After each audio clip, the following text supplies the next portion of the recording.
பாரதிய கொண்டாடுறோம்ல, எத்தனை பேருக்கு செல்லம்மா பாரதி பட்ட கஷ்டம் தெரியும்?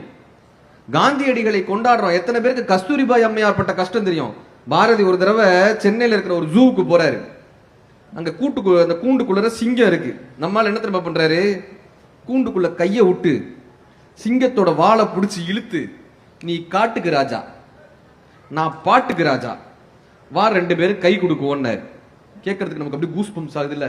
செல்லம்மா பாரதி சொல்றாங்க, நான் அப்பொழுது இறைவனிடம் வேண்டிக் கொண்டேன், இந்த சிங்கத்திற்காவது நல்ல புத்தியை கொடு இறைவான்னு நான் இறைவனிடம் வேண்டிக் கொண்டேன்.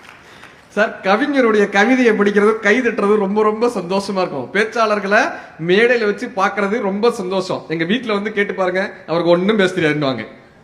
கரெக்டா? கலைஞர்கள் தாண்டி இந்த குடும்ப வாழ்க்கை மிகப்பெரிய வெற்றி.